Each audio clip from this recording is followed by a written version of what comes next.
Tuesday was a huge night for local basketball. Teams clinched districts, playoff spots, one team finally won a district game in their last chance, and another pulled off a huge upset to send another team home packing. The Big Spring boys needed to beat 2-21 Snyder to clinch a playoff spot in District 5-3A, and it took 90 seconds to dispatch the Tigers with an 8-0 run to start the game, and they won it 61-44. Mark Segundo and Giselle Robertson combined for 35 points, 4 dunks, and 4 three-pointers to send Big Spring back to the tournament. Needless to say, Segundo was, a happy camper after the game. Oh man, we played excellent. A bunch of guys stepped up. We all had our role. Coach told us what our role was from the get-go, and we came out with fire, and we just put it on them. Coach Cliff Thompson picked up a technical foul in the third quarter, but that didn't stop his team one bit. It was critical, and I talked to him a little bit about that before the game and last night, just about really just not letting the team sneak up on us. I mean, we needed it. I mean, there's a scenario that even if we lose, we can make the playoffs, but I did not want to go in the playoffs like that. I wanted to earn it with no doubt that we earned this spot. Interesting game, like you said, with the technical being given out late, but, that stuff happens. Big Spring will close the regular season versus number 21 Wiley at home on Friday night, a game that Big Spring needs to have in order to build some confidence heading into the tournament. The girls, like all other girls teams across the state, closed the regular season Tuesday night, though their game against Snyder was basically an exhibition as the Steers were locked into the playoffs. Big Spring sent Snyder to the offseason with a 55-42 win in a game that was never really close. Bridget Tewitt had 16 points for Big Spring, who waved goodbye to Snyder the same way Snyder waved goodbye to the Steers last year. It feels so good, especially in, our gym. We have our fans watching us and supporting us and making sure, to keep us on top. It feels good to actually send him home because last year, we wasn't ready. I guess we didn't want it bad enough, but this year we came on top, and I'm happy they're going on the bus.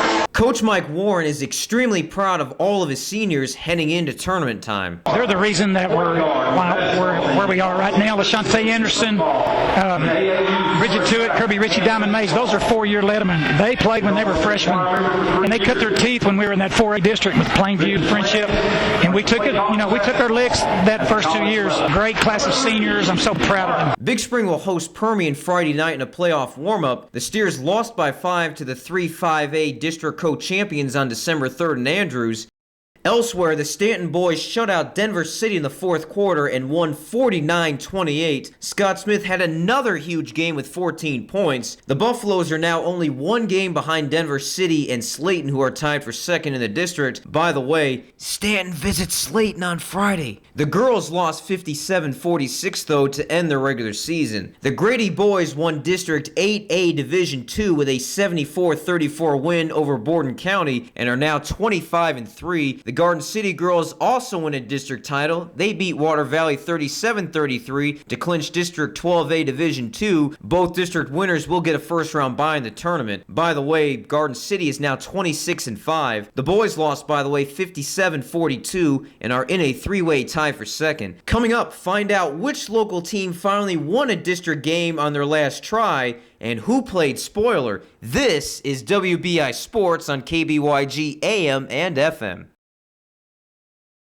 By the way, the Garden City girls will play number 4 and unbeaten Rochelle in a practice game on Friday to tune up for the playoffs. While the Sands boys will make the playoffs, they beat Loop 72-48. The girls had only 4 wins coming into their season finale against Loop, and none of them in the district. Well, they picked a good time to win one as they finally beat Loop 53-49 for their first district victory. Congratulations to Sands on a big win. Mitzi Bell's Coahoma girls had a very long season. They had more than 20 losses and only one district win heading into their game against Colorado City Tuesday night, but they picked up their second district win of the season in a dramatic fashion, beating Sea City at the buzzer 52-50 in overtime. Oh, by the way, they also eliminated Colorado City from playoff contention. Also, Forsan is swept at Slayton. The boys lose 62-51. And the girls fall 60-36. Wow, what a big night for local sports Tuesday night. I'm Greg Sherman for WBI Sports on KBYG AM and FM.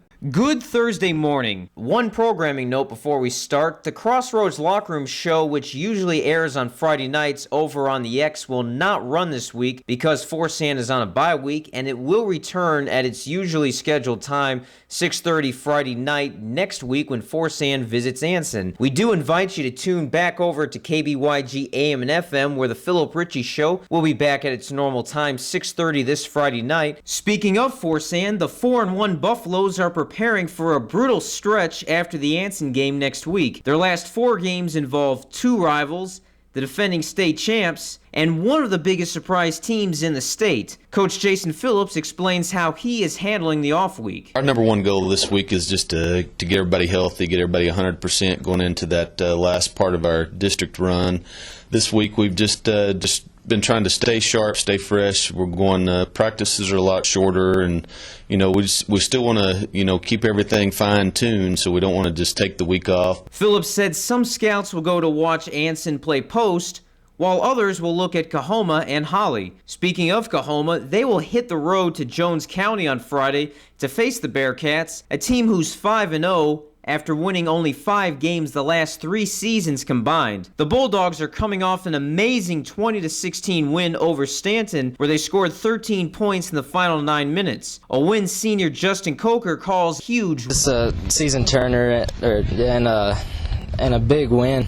1-0 is important to start out in district. You got a good start and good momentum going. Of course, coming up from behind is incredible. We haven't done that in I don't know how long. It just shows we can stick in there and pull something out. We do, however, have to eliminate some of the early mistakes and come out a lot harder in the first and not just play the last 9 minutes. Coach Trey Gardner hopes the win will carry momentum into tomorrow night's game. We are definitely hoping that will propel us forward. We'd already talked about that. We knew that was a big win just because of the way our district sets. But also, for our kids, I'll tell you, our seniors have never beaten Stanton.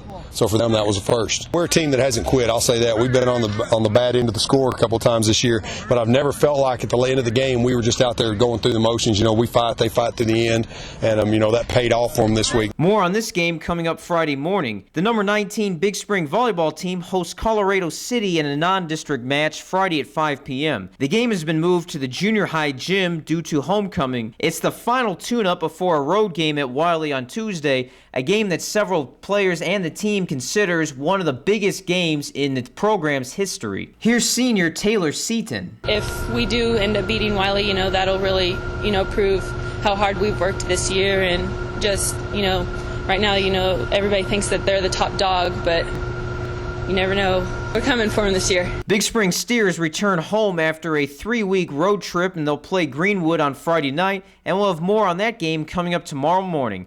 For KBYG Sports, I'm Greg Sherman.